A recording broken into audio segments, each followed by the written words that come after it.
আসসালামু আলাইকুম বন্ধুরা, কেমন আছেন আপনারা? আশা করি সবাই ভালো আছেন। আলহামদুলিল্লাহ আমি ভালো আছি। আবার একটি নতুন ভিডিও নিয়ে আপনাদের সঙ্গে চলে এসেছি মিজানুর রহমান আজারির ওয়াজ। আপনারা যারা যারা মিজানুর রহমান আজারির ওয়াজ শুনতে ভালোবাসেন তারা ফুল ভিডিওটি দেখতে থাকেন, আশা করি ভালো লাগবে। বোমা মেরে শহরগুলো উড়িয়ে দেয়। এই যে ইসরায়েল গাজার মধ্যে যে অ্যাটাক করেছে, এরা মসজিদ মানে নাই, মসজিদে বম ফেলেছে। এরা খ্রিস্টানদের চার্চ গির্জা মানে নাই, গির্জায় বম ফেলেছে। পৃথিবীর ইতিহাসে never happened in the history of the world that someone bomb on a hospital, on a ICU centre. এমন হাসপাতাল যেখানে আইসিইউর রোগীরা আছে, ওই হাসপাতালের উপরও ইসরায়েলি সৈনিকেরা বোমা মেরেছে। জোরে বলেন ঠিক কিনা? এরা মানুষ? আওয়াজ করে বলেন, এরা মানুষ না। প্রিয় ভাইয়েরা, চোখ কান নাক মুখ থাকলেই মানুষ না। যা সামনে দেখেন এগুলো সব মানুষ না, এগুলো জনসংখ্যা। এগুলো কি? সবাই বলুন, এগুলো কি? বাড়ছে জনসংখ্যা, কমছে মানুষ। বাড়ছে জনসংখ্যা, কমছে। এই দুনিয়া এখন তো আর সেই দুনিয়া নাই, মানুষ নামের মানুষ আছে, দুনিয়া বোঝাই, সেই মানুষের ভিড়ে আমার আসল মানুষ নাই। ঠিক কিনা? আসল মানুষের বড্ড অভাব, আসল মানুষের বড্ড অভাব। আমার ভাইয়েরা, মানুষ খারাপ হলে পশুকেও হার মানায়। আচ্ছা, আওয়াজ করে বলেন, এই যশোরের ছেলেরা এদিক তাকাও, আওয়াজ করে বলো, যে ইসরায়েলি সোলজাররা উপর থেকে বোমা মারল, তারাও মানুষ? তারাও কি? ওরাও রক্তে মাংসে মানুষ, ওদেরও পরিবার আছে। বোমা মেরে যেই মেয়েটাকে তারা অনাথ বানায়, ইয়াতিম বানায়, ও কিন্তু বাসায় ওর মেয়েটাকে রেখে আসছে। ঠিক কিনা বলেন?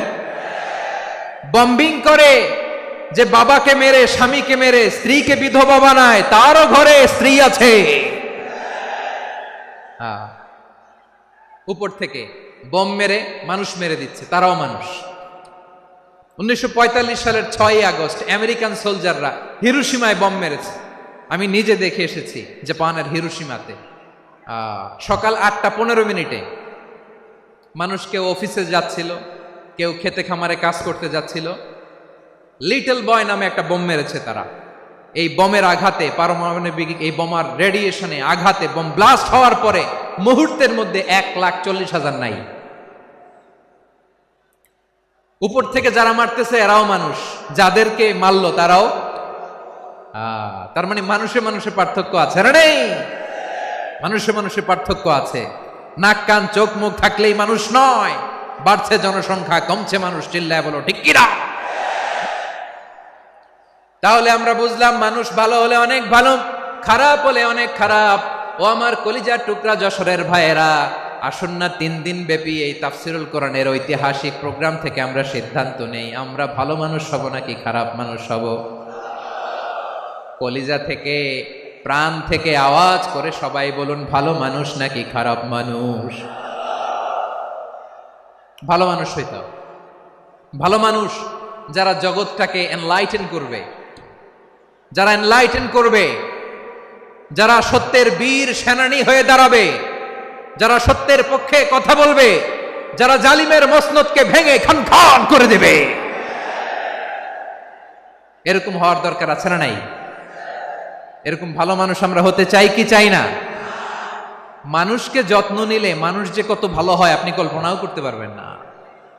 এই যে আপনাদের যশোরে যে ভালো ছেলেগুলো আছে, যে ভালো তরুণগুলো আছে, যে যুবকগুলো আছে, যে ভালো আলেমরা আছে, ভালো নেতারা আছে, সবাই যদি তাদের মতো হতো, পুরো যশোরটা একটা জান্নাতের টুকরা হয়ে যেত। আওয়াজ করে বলেন ঠিক কিনা? মানুষকে নার্চারিং করলে, মানুষকে পলিশ করলে, মানুষকে গ্রুমিং করলে, মানুষকে সঠিক তারবিয়া দিলে মানুষ অনন্য হয়ে ওঠে। প্রতিটি মানুষ অনন্য। আমি অনন্য, আপনি অনন্য, আমরা সবাই অনন্য। সুবহানাল্লাহ বলেন। মানুষকে আল্লাহ তাআলা দিয়েছেন অসীম ক্ষমতা, অসীম ক্ষমতা। সুবহানাল্লাহ। একটা মানুষ পারে না এমন কিছু নাই, একটা মানুষ পারে না এমন কিছু নাই। বিশ্বাস করতে হবে মানুষ যা কল্পনা করতে পারে ওইটা মানুষ করে দেখাতে পারে। যশোরের ভাইয়ের, আই রিপিট, আমি আবারও বলছি, এই চিল্লাচিল্লি করলে আমার এই গুরুত্বপূর্ণ কথা তোমরা মিস করবা। কপাল পড়া হয়েও না, আওয়াজ করে কপাল পড়া হবে না। আমার দিকে তাকাও। মানুষ যা কল্পনা করতে পারে সেটা মানুষ করে দেখাতে পারে। তুমি তোমার কল্পনার রাজ্যকে সাজাও, তোমাকে হারাতে পারে এমন কোন শক্তি আল্লাহর জমিনে নাই। তোমার কি শক্তি, কি সম্ভাবনা তুমি জানোই না মিয়া। তুমি এদিকে তাকাও কেন? তোমার রাস্তা তো ওই দূরে। তুমি কোথায় যাবে, আল্লাহ তোমার টেনে কোথায় নিয়ে যাবে তুমি কিছুই জানো না। প্ল্যান বিগ, ড্রিম বিগ, কল্পনার শক্তিকে বড় করো। মানুষ যা কল্পনা করতে পারে মানুষ তা করে দেখাতে পারে। মানুষের কাছে অসাধ্য কিছু নাই মৃত্যু ছাড়া, এক্সেপ্ট ডেথ। মৃত্যু ছাড়া মানুষ সবকিছুকে জয় করতে পারে। মৃত্যু ছাড়া যে কোনো অসাধ্যকে সাধন করার ক্ষমতা মানুষকে দিয়ে দিয়েছে কে? হারার জন্য তোমার জন্মই হয় নাই, তোমার জন্ম হয়েছে জিতার জন্য, বিজয়ের জন্য তোমার জন্ম। মানুষের শুরুটাই হয় বিজয় দিয়ে। যশোর, আওয়াজ করে বলো, মানুষের শুরু হয় কি দিয়ে? আমরা যখন আমার পিতার পৃষ্ঠদেশে ছিলাম, পিতার পৃষ্ঠদেশ থেকে শুক্রাণু যখন মায়ের গর্ভদেশে যেয়ে পড়ে, কতটা শুক্রাণু ভ্রমণ শুরু করে জানো? 20 কোটি শুক্রাণু। একবার সিমেন আউট হলে সেখানে 20 কোটি শুক্রাণু থাকে, ভ্রমণ শুরু করে। ওই 20 কোটি শুক্রাণুর মধ্য থেকে তুমি আমি আজকে এক বিকশিত শুক্রাণু মানব রূপে পৃথিবীতে এসেছি। সুবহানাল্লাহ। ওই 20 কোটি শুক্রাণুর প্রতিযোগিতায় সবাইরে পেছনে ফেলে সেদিন আমি সফল হয়েছিলাম, সেদিন আমি বিজয়ী হয়েছিলাম। সেদিন আমি এত ছোট ছিলাম, মাইক্রোস্কোপ দিয়েও আমার অস্তিত্ব টের পাওয়া যায় না। আমি এত তুচ্ছ ছিলাম, নগণ্য ছিলাম। আমার কান ছিল না, আমার চোখ ছিল না, আমার হাত ছিল না, আমার জন্য রিকমেন্ডেশন করার মতো মামু ছিল না, খালা ছিল না, কেউ ছিল না। তারপরেও ওই প্রতিযোগিতায়, ওই কম্পিটিশনে যখন আমারে কেউ হারাতে পারে নাই, আল্লাহর জমিনেও আমারে কেউ হারাতে পারে না।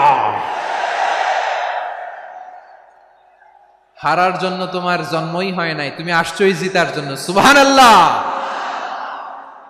বিশ্বনবী বলেন, আন্নাসু মাআদিন কামাআদিনি যাহাবি ওয়াল ফিদ্দা খিয়ারুহুম ফিল জাহিলিয়াতি খিয়ারুহুম ফিল Islam. Peoples are like mines of gold and silver. সোনার খনি, রূপার খনি, এর চেয়েও বড় খনি হচ্ছে এই মানব সম্পদের খনি। আওয়াজ করে বলেন আল্লাহু আকবার। আল্লাহ তাআলা এই সম্পদ আমাদেরকে দিয়েছে। বিশ্বনবী বলেন, মানুষ হচ্ছে খনির মতো। খিয়ারুহুম ফিল জাহিলিয়াতি খিয়ারুহুম ফিল ইসলাম। জাহিলি যুগে যারা সেরা, ইসলামেও তারা সেরা। ইদা ফাকুহু, যদি তারা বুঝবান হয় তাহলে তাদেরকে সেরা বানায় দিবে কে? তাহলে মানুষের চেয়ে সেরা কেউ হতে পারে? মানুষের চেয়ে অনন্য কেউ হতে পারে? মানুষকে কেউ হারাতে পারে? আওয়াজ করে বলো, তোমাকে কেউ হারাতে পারবে? এই সাহস জাগছে আজকের আলোচনা থেকে। আমি তুমি অনন্য, আমাকে তোমাকে হারায় দেওয়া এত সহজ না, ঠিক কিনা? একটা কথা জীবনের সাথে সেট করে নিতে হবে, আমি জিতি নয় শিখি, আমি কখনো হারি না। জীবনের সাথে সেট করে নাও, জেনজি অফ যশোর, আমি কখনো হারি না, আমি হয় জিতি নয় শিখি। চিল্লায় বলো ঠিক কিনা? আমি কখনো হারি না, আমার হারানো এত সোজা না। কি সাহস জাগছে? বুকে সাহস জাগছে? তাকবীর পড়ো, লিল্লাহে তাকবীর। তাহলে বিশ্বনবী বলেন, নাসু মাআদিন, মানুষ হচ্ছে খনি। এই ধাক্কা ধাক্কি, আমি জানি এগুলো ভালোবাসার ধাক্কা ধাক্কি, এজন্য আমি সহ্য করে নেই। এগুলো যে ভালোবাসার ধাক্কা ধাক্কি এটা আমরা বুঝি। পৃথিবীর কোন আইন, সিকিউরিটি প্রটোকল দিয়ে এটারে মানানো যাবে না, কারণ এটা তো ভালোবাসা, লাভ। লাভ কোনো আইন কানুন দিয়ে বাধা যায় না, মানানো যায় না, ঠিক কিনা বলো? ঠিক আছে, বসুন বসুন বসুন। আল নাসু মাআদিন, মানুষ হচ্ছে খনি। এই খনির যত্ন নিতে হবে। আমার মা বাবা যারা এসেছেন, আপনার ছেলে মেয়ের যত্ন নেন। আপনার ছেলের মধ্যে যে কি পটেনশিয়াল আপনি জানেন না। আপনার এই ছোট্ট অবুজ ছেলেটাই আগামী দিনের শায়েখ আহমদুল্লাহ হবে। আপনার হেফজখানায় পড়া ওই ছোট্ট ছেলেটাই আগামী দিনের আল্লামা মামুনুল হক হবে। আপনার ওই ছেলেটা আমির হামজা হবে, আব্দুল হাই সাইফুল্লাহ হবে। এভাবে বড় বড় আলেম হবে, তারা যুগশ্রেষ্ঠ আলেম হবে। সেই একদিন এই বাংলাদেশের পার্লামেন্টে যে বক্তব্য দিয়ে যশোরের পক্ষে কথা বলবে। আপনি জানেন না, কাউকে ছোট করবেন না, আপনি ওর কনফিডেন্স আপনি কমাবেন না, আপনি কমাতে পারেন না।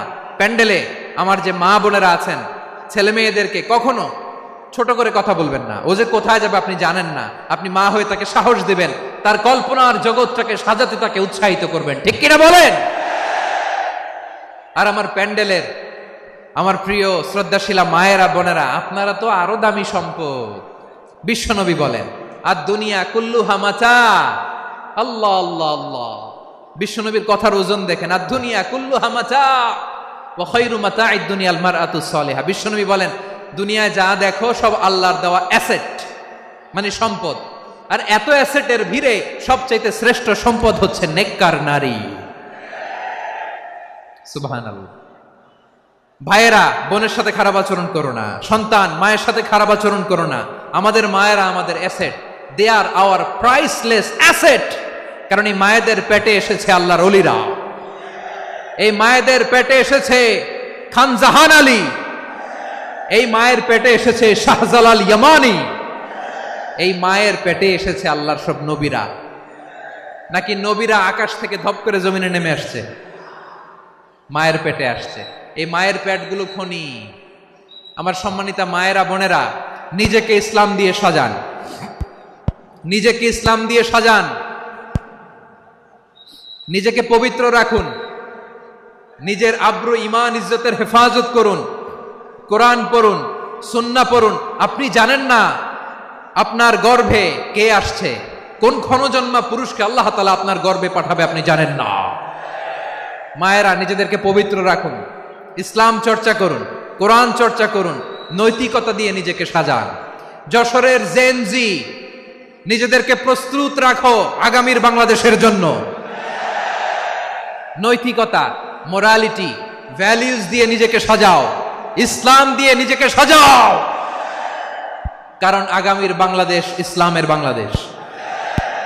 বাংলাদেশের আসল পরিচয় ইসলাম। বাংলাদেশের আসল পরিচয় কি? সবাই বলে না। বাংলাদেশের আসল পরিচয় কি? এই ইসলাম নিয়ে আমরা সংসদ ভবন সাজাবো, রাজি আছি না নাই? শেকড় ভুলে যাওয়া যাবে না। আমরা ধাপে ধাপে শারিয়া আইনের দিকে যাব ইনশাআল্লাহ, কিন্তু জঙ্গিবাদ দিয়ে নয়, কট্টর পন্থা দিয়ে নয়। আমরা ইন্টেলেকচুয়ালি, গ্রাজুয়ালি, ধাপে ধাপে শারিয়া আইনের দিকে মুভ করব ইনশাআল্লাহ। বলো লিল্লাহি তাকবীর। এদেশের আসল পরিচয় সবাই বলে না, আওয়াজ করে, এদেশের আসল পরিচয়। এদেশে আজান শুনে সূর্য ওঠে শহর গ্রামে, এদেশে আজান শুনে সূর্য ডোবে সন্ধ্যা নামে, এদেশে সকল কাজে সবাই বলে বিসমিল্লাহ, এদেশে ভালো কিছু দেখে শুনে হাসি মুখে সবাই বলে মাশা আল্লাহ। সুবহানাল্লাহ সুবহানাল্লাহ সুবহানাল্লাহ সুবহানাল্লাহ সুবহানাল্লাহ সুবহানাল্লাহ সুবহানাল্লাহ সুবহানাল্লাহ। ও নবীন তরুণ, তোমার কিসের এত ভয়? জেনে রেখো বাংলাদেশের আসল পরিচয়। বাংলাদেশের আসল পরিচয় ইসলাম। আওয়াজ তুলে বলো, আসল পরিচয় কি? এদেশে পরস্পরে দেখা হলে দেয় সালাম, এদেশে আমজনতার হৃদয় জুড়ে পাক্কালাম, ঠিক না? এদেশে বিপদ এলে সর্বজনে সর্বক্ষণে দোয়া পড়ে ইন্না লিল্লাহ সুবহানাল্লাহ সুবহানাল্লাহ সুবহানাল্লাহ সুবহানাল্লাহ। এদেশে আজান শুনে সূর্য ওঠে শহর গ্রামে, এদেশে আজান শুনে সূর্য ডোবে সন্ধ্যা নামে, এদেশে সকল কাজে সবাই বলে বিসমিল্লাহ, এদেশে ভালো কিছু দেখে শুনে হাসি মুখে সবাই বলে মাশা আল্লাহ। সুবহানাল্লাহ, আওয়াজ করে সুবহানাল্লাহ, সুবহানাল্লাহ, সুবহানাল্লাহ, সুবহানাল্লাহ, সবাই একসাথে সুবহানাল্লাহ, সুবহানাল্লাহ, সুবহানাল্লাহ, সুবহানাল্লাহ। এদেশের আসল পরিচয় কি? আওয়াজ করে বলতে ভয় লাগে। এদেশের আসল পরিচয় কি? ইসলাম দিয়ে আমাদের সংসদ ভবন চলুক, আমরা চাই কি চাই না? বঙ্গভবনে লা ইলাহা ইল্লাল্লাহর পতাকা উড়ুক, আমরা চাই কি চাই না? প্রতিটি জেলা অফিসে, ডিসি অফিসে লা ইলাহার পতাকা ঝুলুক, আমরা চাই কি চাই না? কারা কারা চাই হাত তুলে আল্লাহরে দেখায়।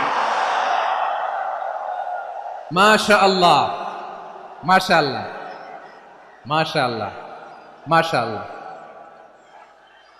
যশোর, আওয়াজ করে বলো, ভালো মানুষ না খারাপ মানুষ?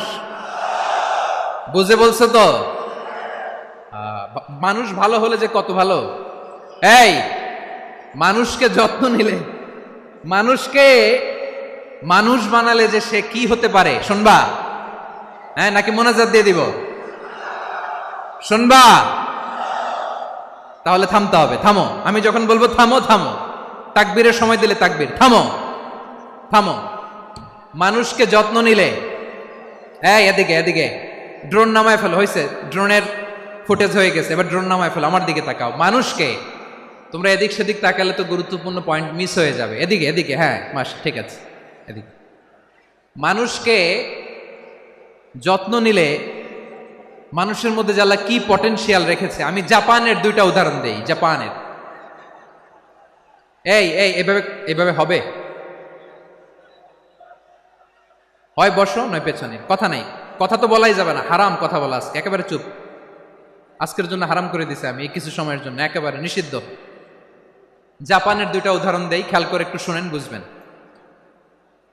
আল্লাহ, 2022 সালে জাপানের সাথে জার্মানির খেলা, ফিফা ওয়ার্ল্ড কাপ 2022। এক পক্ষে জাপান, আরেক পক্ষে কোন দেশ?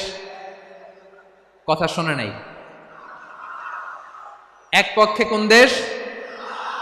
আরেক পক্ষে সবাই। এক পক্ষে, আরেক পক্ষে। ওই খেলায় জিতেছিল জাপান, জিতেছিল 22 সালের এই ফিফা ওয়ার্ল্ড কাপে। জাপান ফুটবল খেলায় জিতে, as a part of their celebration, তারা খেলার পরে পুরো স্টেডিয়ামটারে ক্লিন করে, the fan base of Japan, লক্ষ লক্ষ মানুষ খেলা দেখতে যায়, তো এত ডাস্টবিনও তো নাই। তো যারা ডাস্টবিনে জায়গা পায় নাই, তারা এই যে চকলেটের প্যাকেট, পানির বোতল, চিপসের প্যাকেট তারা এদিকে সেদিকে রেখে দিয়েছে। জাপানের ভক্তরা, জাপানের ফলোয়াররা, as a part of their celebration, তারা খেলার পরে পুরো স্টেডিয়ামের সব ময়লা আবর্জনা ক্লিন করে তারপরে বিদায় নিয়েছে। তাদেরকে কি ক্লিন করার দায়িত্ব দেয়া হয়েছিল? এই যশোর, জাপানের যে ছেলেরা খেলা দেখতে গেছিল, ওদেরকে কি ক্লিন করার দায়িত্ব দিছিল? তারা কি স্টেডিয়ামের পরিচ্ছন্নতা কর্মী? তাদের আকল, তাদের সিক্স সেন্স তাদেরকে বলেছে। ছোটবেলা থেকে জাপান গভর্নমেন্ট ওদেরকে এত পরিচ্ছন্নতা শেখায়, ক্লিনলিনেস অ্যাওয়ারনেস ক্যাম্পেইন করায়। ক্লাসে আমি দেখেছি, ক্লাসে নিজের বেঞ্চ নিজে মুছে, ক্লাসের মাঝখানে একটা সময় দেয়, নিজের টেবিল নিজে মুছে, নিজের ক্লাসরুমটা নিজে পরিষ্কার করে। রাস্তাঘাটে একটা ধুলা নাই, ময়লা নাই, একটা টিস্যু নাই। খেলার পরে গোটা বিশ্বকে তাক লাগিয়ে দিয়েছে। জাপানের ফ্যানরা সবার রেখে যাওয়া গার্বেজ, টিস্যু, বোতল পরিষ্কার করে তারপরে স্টেডিয়াম থেকে বিদায় নিয়েছে। আমরা কেন এমন হইতে পারলাম না? আমরা কেন এমন হইতে পারলাম না? জাপানের যারা এগুলো করছে, ওদের 3টা করে চোখ না? চোখ তো 3টা, জাপানা লাগো। জাপানা লাগো হাত তো 4টা, কান তো 6টা। হ্যাঁ, নাকি আমার মতো 2 হাত 2 কানওয়ালা মানুষ? চোখে দেখলে ওটা মানুষ না। চিন্তা করছেন? তার মানে জাপানিজদেরকে যে গ্রুমিং করে শিখানোর মাধ্যমে পরিচ্ছন্ন বানানো গেছে। ওরা যেমনি মানুষ, আমরাও মানুষ। আমাদের সন্তানদেরকে শেখালে তারাও পারবে। পারবে কিনা? 2 নম্বর উদাহরণ বলি। চট্টগ্রাম ফেনীতে যারা গিয়েছেন, মেঘনা গোমতী ব্রিজ প্রকল্প নাম শুনছেন? মেঘনা একটা ব্রিজ পার হওয়া লাগে। এই মেঘনা গোমতী, এখানে 3টা ব্রিজ, কাঁচপুর সহ এই 3টা ব্রিজের নির্মাণ কাজ, রেনোভেশনের কাজ দেয়া হয়েছিল জাপানের একটা কোম্পানিকে। কাকে? জাপানের কোম্পানি নির্মাণ শেষে 738 কোটি টাকা বেঁচে গেছিল, এটা গভর্নমেন্টের হাতে দিয়ে তারা বিদায় নিয়েছে। কত টাকা? 738 কোটি টাকা। যত প্রাক্কলিত ব্যয় নির্ধারণ করা হয়েছে সব টাকা সরকার, তৎকালীন সরকার 2019-এর সরকার, কারা ছিল তো জানেন? এই 2019-এর সরকার তাদেরকে দিয়েছে। তারা রিনোভেশন নির্মাণ শেষে 738 কোটি টাকা অতিরিক্ত বেঁচে গেছিল, এটা আবার গভর্নমেন্টের হাতে বুঝাই দিয়ে তারা বিদায় নিচ্ছে।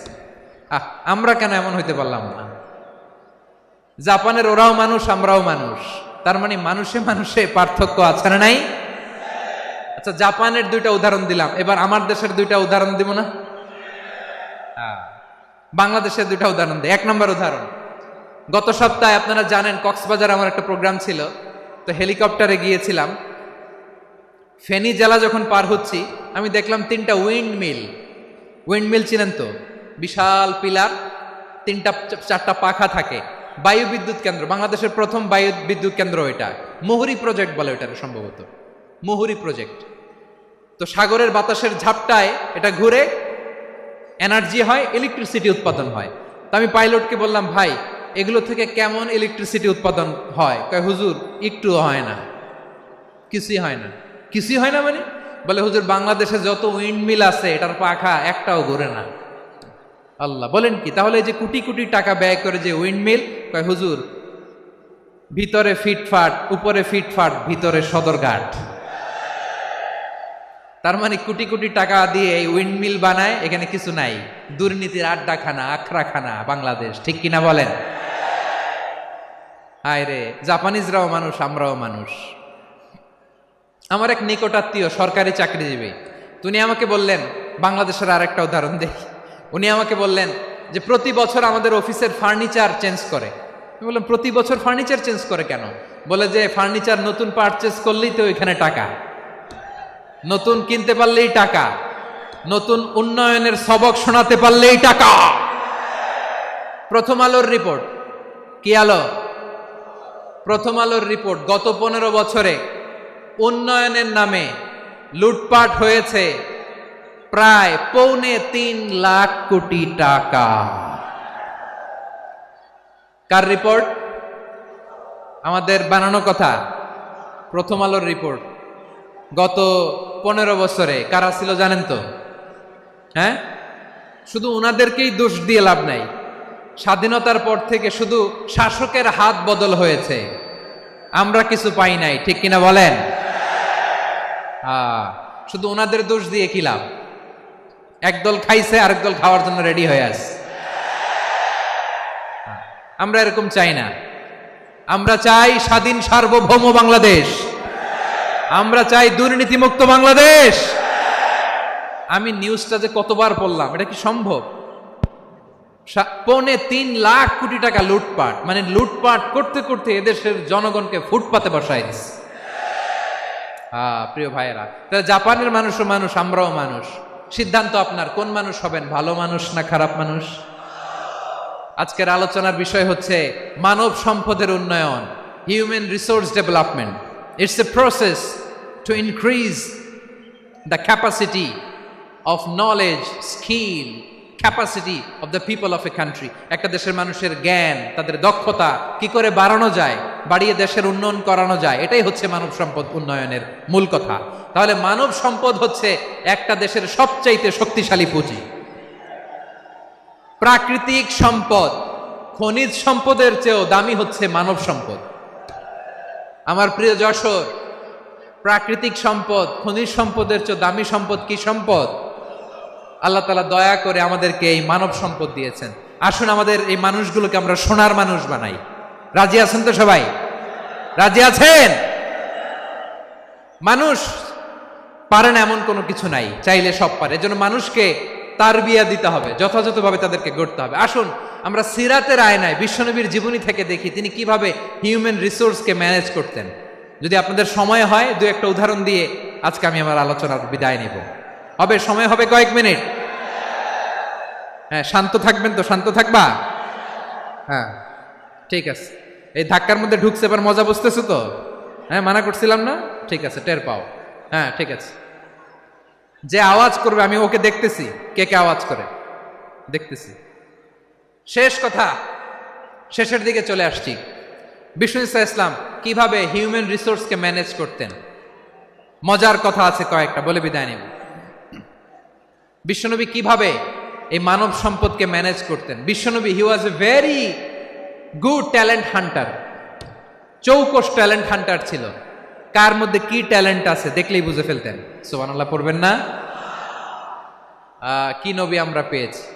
হি was a very good talent hunter. আমার নবী তিনি চৌকস ট্যালেন্ট হান্টার ছিলেন। কার মধ্যে কি প্রতিভা বের করতেন, ওই প্রতিভাকে ইসলামের কল্যাণে কাজে লাগাতেন। সুবহানাল্লাহ বলেন। যাকে যেই জায়গায় সেট করলে ভালো হবে তাকে ওই জায়গায় সেট করতেন। কয়েকজন সাহাবীর জীবনী শোনাই। আবু মাহজুরা রাদিয়াল্লাহু তাআলা আনহু, মক্কার মুয়াজ্জিন, আগে ছিল মুশরিক, পরে হয়েছে মুমিন। উনি কিভাবে মুমিন হইলেন এই ঘটনাটা একটু আপনাদের শোনাতে চাই। তা আপনাদের তো সময় নাই হাতে, হ্যাঁ সময় আছে? এই জেনজি শেষ করে দিল আজকের প্রোগ্রামটা। 1 ঘন্টা ধাক্কা ধাক্কি করে কেমনে দাঁড়ায় আছে আমি বুঝলাম না।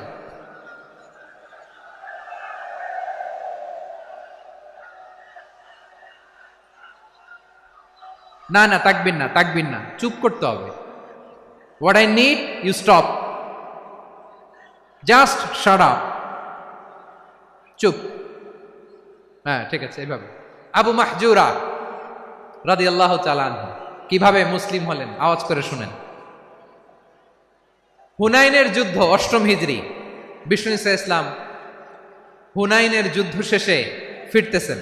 পথিমধ্যে বেলাল রাদিয়াল্লাহু তাআলা আনহু, এই যে আবার কথা, আই রে আল্লাহ রে, এখানে ধাক্কা ধাক্কি কেন? চলে যাও, পেছনে যাও, পেছনে যাও। কি আজীব তামাশা, যেখানে যায় এখানে ধাক্কা ধাক্কি, মারামারি, গায়ের উপরে কাঁধের উপরে শাউটিং। অনেক গুরুত্বপূর্ণ কথা পয়েন্ট করে নিয়ে আসি যে বলবো, এই শাউট করার কারণে প্রোগ্রামটাই নষ্ট করে দেয়। আসছে আমার ভালোবাসা দেখাইতে, প্রোগ্রামটাই শেষ করে দিয়ে চলে যায়। স্টপ, আবার কথা বল, স্টপ। হুনাইনের যুদ্ধে 8ম হিজরি, কত হিজরি সবাই বলেন না একটু, কত হিজরি? 8ম হিজরিতে হুনাইনের যুদ্ধে রাসূল সাল্লাল্লাহু আলাইহি ওয়াসাল্লাম ফিরে আসতেছেন মদিনায়। পথিমধ্যে বেলাল রাদিয়াল্লাহু তাআলা আনহু আজান দিচ্ছেন। কি দিচ্ছেন? তো পাশে ছিল মুশরিকদের একটা পল্লী, কিছু মুশরিক তরুণ, কিছু অমুসলিম কিশোর, তারা আজানকে ব্যঙ্গ করতেছে। আমাদের বাংলায় মুখ ভেঙ্গানো বলে আর কি। বেলাল রাদিয়াল্লাহু তাআলা আনহু আজান দিচ্ছেন, ওই বাচ্চাগুলো মুশরিক, তো ওরা আজানকে ব্যঙ্গ করতেছে, বিকৃতি করে ওরাও আজান দিচ্ছে। উদ্দেশ্য হচ্ছে আজানকে নিয়ে ঠাট্টা করা। উদ্দেশ্য কি? ঠাট্টা করা। ব্যাপারটা মনে কষ্ট পাওয়ার মতো ব্যাপার না? কিন্তু বিশ্বনবী ওইখানে দেখেন কি খুঁজলেন। বিশ্বনবী খেয়াল করলেন অমুসলিম কিশোরদের মধ্য থেকে একটা কিশোরের গলাটা বড় দরাজ গলা, কণ্ঠটা বড় সুন্দর। খেয়াল করে দেখলেন যে কিছু কিশোর বেলালের আজানকে ব্যঙ্গ করে, বিকৃতি করে, কিন্তু একজনের কণ্ঠ দেখতে পাচ্ছেন না এত দূরে, কিন্তু কণ্ঠটা বড় সুন্দর, দরাজ গলা। বিশ্বনবী সাহাবীদেরকে বললেন, ধরো এগুলারে, ধরো। সবগুলারে ধরে বিশ্বনবী সামনে আনা হলো। ওরা হাঁটু গেড়ে বসলো। বিশ্বনবী বললেন, তোমাদের মধ্যে কে যেন ব্যঙ্গ করে আজান দিচ্ছিল, তার গলাটা বড় উঁচু, গলার বেসটা বড় মজবুত, মেলোডিয়াস, সুমধুর কণ্ঠ। কে? আবু মাহজুরা বলে, আমার বন্ধুরা সবাই আমার দিকে আঙ্গুল দেখায়, আমি পড়ে গেছি বিপদে। রাসূল সাল্লাল্লাহু আলাইহি ওয়াসাল্লাম বাকি অমুসলিম তরুণদেরকে ছেড়ে দিলেন, বললেন তোমরা যাও। এবার আবু মাহজুরারে পাইছে। আবু মাহজুরার চুলের মধ্যে হাত দিলেন বিশ্বনবী, মাথায় হাত দিয়ে বললেন, এবার আজান দাও দেখি। আবু মাহজুরা বলে, আমি তো আজান দিতে জানি না, কারণ আমি তো বেলালেরটা শুইনা দিছি, আমার তো মুখস্থ নাই, আমি তো আজান দিতে জানি না। বিষ্ণু বললেন, জানো না? তাহলে আসো, আমি তোমারে শিখাই দেই। সুবহানাল্লাহ পড়েন। আবু মাহজুরা হাঁটু গেড়ে বসে, বিশ্বনবীর মোবারক হাত আবু মাহজুরার চুলের মধ্যে। বিশ্বনবী আজানের মুআল্লিম আবু মাহজুরাকে বলতেছে, ঠিক আছে তোমারে শিখাই দিচ্ছি, আমি যা যা বলবো আমার সাথে সাথে বলো, পারবা? আবু মাহজুরা বলে, পারবো।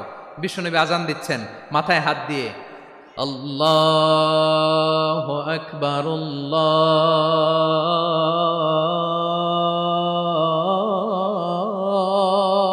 আকবার।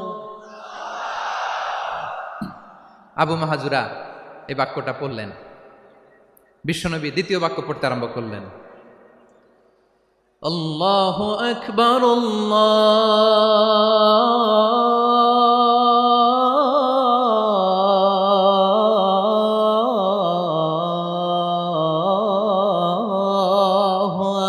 আকবার। আবু মাহাজুরা এই বাক্যটাও বললেন। বিশ্বনবী আবু মাহাজুরার মাথার মধ্যে হাত দিয়ে তৃতীয় বাক্য বললেন, আশহাদু আল্লা ইলাহা ইল্লাল্লাহ।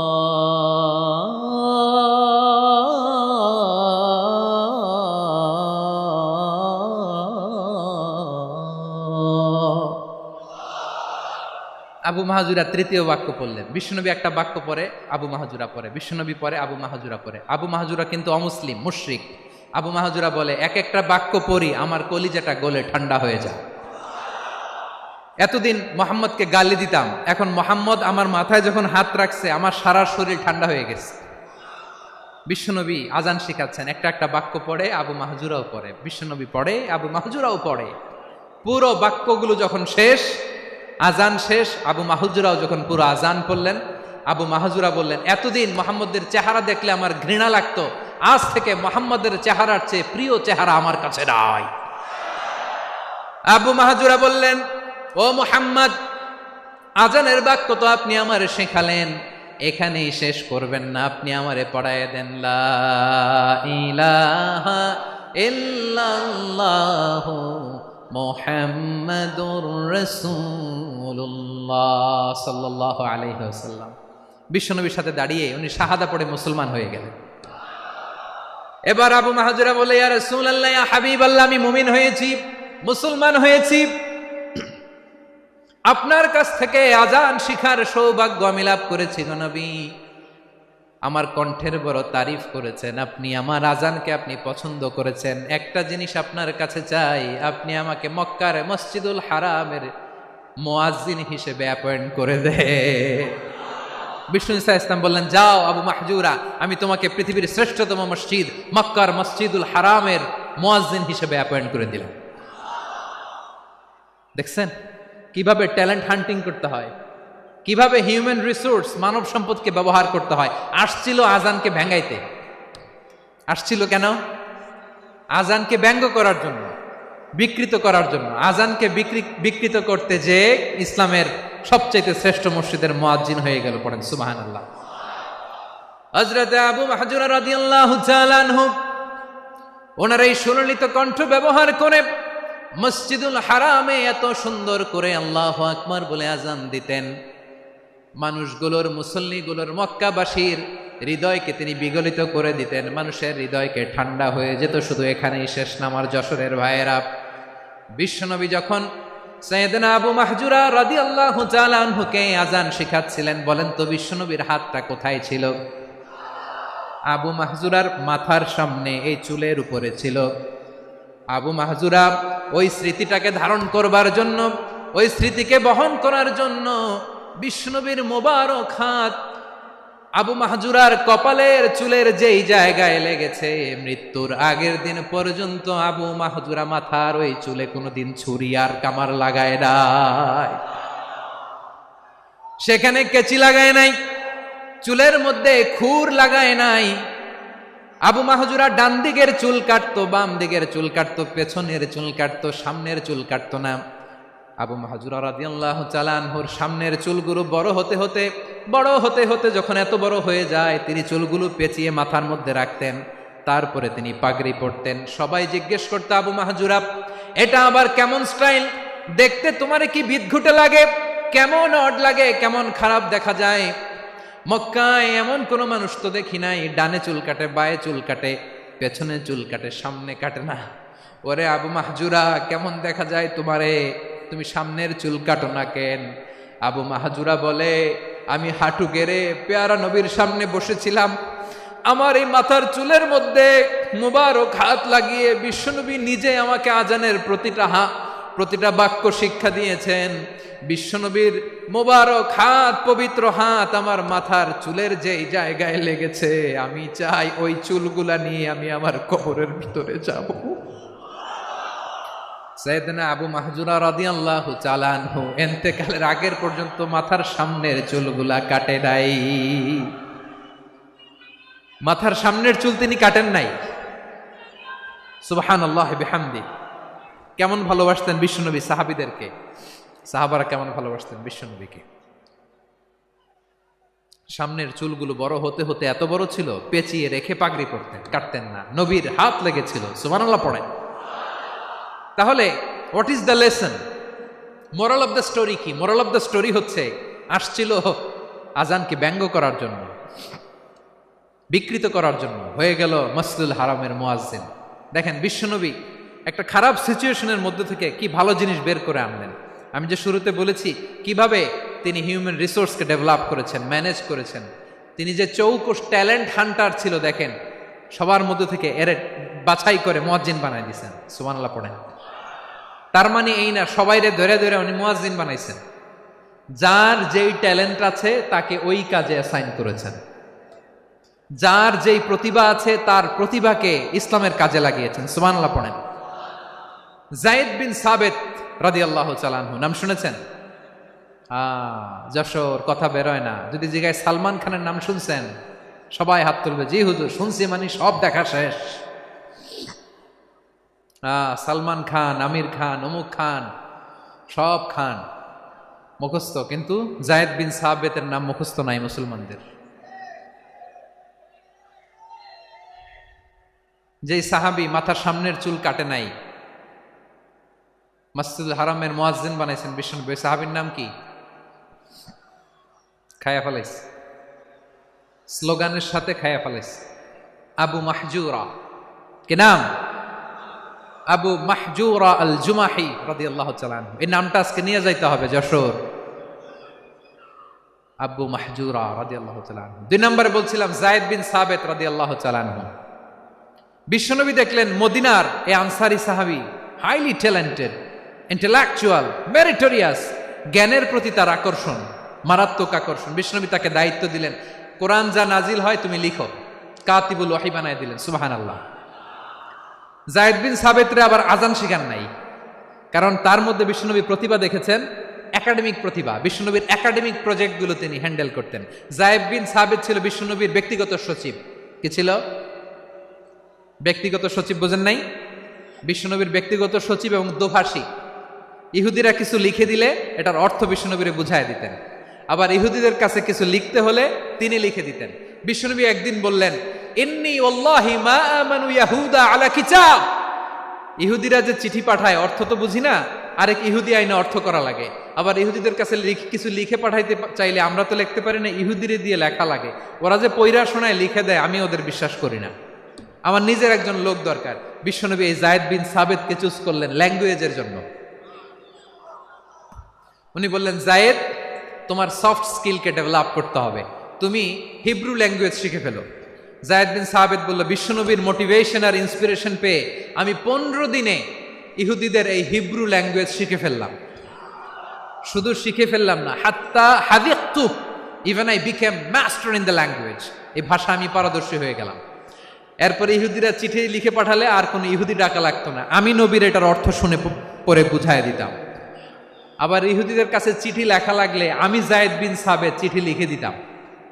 সুবহানাল্লাহ। দেখেন এত সাহাবীর মধ্য থেকে বিশ্বনবীর একাডেমিক প্রজেক্ট, ব্যক্তিগত সচিব, দোভাষী হিসেবে তিনি যায়েদ বিন সাবিতের মতো তরুণকে নির্বাচিত করেছেন। কেমন ট্যালেন্ট হান্টার ছিল আমার নবী। সুবহানাল্লাহ পড়বেন না? বিশ্বনবীর ইন্তেকালের পরে সাইয়েদনা আবু বকর রাদিয়াল্লাহু তাআলা আনহু যখন খলিফা হয়ে আসলেন, কোরআনকে সংকলনের দায়িত্ব দেয়া লাগবে, কোন সাহাবীকে দিবেন? সব সাহাবারা মিলে পরামর্শ করলেন। সাইয়েদনা আবু বকর, ওমর সবাই মিলে এই বিশাল কোরআন সংকলনের গুরু দায়িত্ব বিশ্বনবীর ব্যক্তিগত সচিব, বিশ্বনবীর দোভাষী, বিশ্বনবীর সিলেক্ট করাই লোক যায়েদ ইবনে সাবিত রাদিয়াল্লাহু তাআলা আনহুকে দিয়েছে। কোরআনের কপি তো আজকে এখানে রাখে নাই। এই যে আজকের যে কোরআন পড়েন, এটা আগে এরকম ছিল না। কোরআন নাজিল হলে সাহাবারা ওটের চামড়ায় লিখে ফেলতো, ওটের চ্যাপ্টা হাড্ডির মধ্যে লিখে ফেলতো, গাছের গুড়ির মধ্যে লিখে ফেলতো, বিভিন্ন জনের কাছে ছড়ানো ছিটানো ছিল। আবু বকর রাদিয়াল্লাহু তাআলা আনহু একসাথে করলেন, পরবর্তীতে উসমান রাদিয়াল্লাহু তাআলা আনহু একসাথে করলেন 114 সূরার। এখন এই মুসহাফ, এই কম্পাইলেশন, এই কপি আমরা পেয়েছি, যার হিউজ কন্ট্রিবিউশন ছিল। এই পুরো কোরআন কম্পাইলেশনের প্রজেক্ট ম্যানেজার ছিল যায়েদ বিন সাবিত রাদিয়াল্লাহু তাআলা আনহু। কোরআন কম্পাইলেশনের প্রজেক্ট ম্যানেজার, দেখেন উনারে মাথায় হাত দিয়ে আজান শিখায় নাই, সুবহানাল্লাহ কইবেন না? তাহলে প্রথম সাহাবী আবু মাহজুরাকে মুয়াজ্জিন বানাইলেন, যায়েদ বিন সাবিতকে ব্যক্তিগত সচিব আর দোভাষী বানালেন, মুসআব ইবনে উমাইর রাদিয়াল্লাহু তাআলা আনহুকে ইসলামের প্রথম অ্যাম্বাসেডর বানালেন। তাহলে তৃতীয় নাম্বার একজন সাহাবীর নাম বলছি, মুসআব ইবনে উমাইর। মুসআব কি নাম? নামটা কেমন লাগে? এই কয়েকজনের ভাল লাগে, বাকিদের ভাল লাগে না? ভাল লাগে? এই আর কয়েকটা মিনিট দেওয়া যাবে না আমাকে আল্লাহর রাস্তে? হ্যাঁ ঠিক আছে, আমি তোমাদেরকে ভালোবাসা দেখাবো, দোয়া করব যদি চুপ থাকো, একেবারে চুপ, কষ্ট সহ্য করো, বাকল পাবা যেহেতু কষ্ট বেশি, কিন্তু চুপ। 3 নাম্বার সাহাবীর নাম মুসআব। এই ধাক্কাধাক্কি কেন রে ভাই? না এরকম হইলে আসবো না যশোর, আমি আর আসবো না। হয় পিছনে চলে যাও, নাহলে চুপ, ধাক্কাধাক্কি নাই। 3 নাম্বার সাহাবীর নাম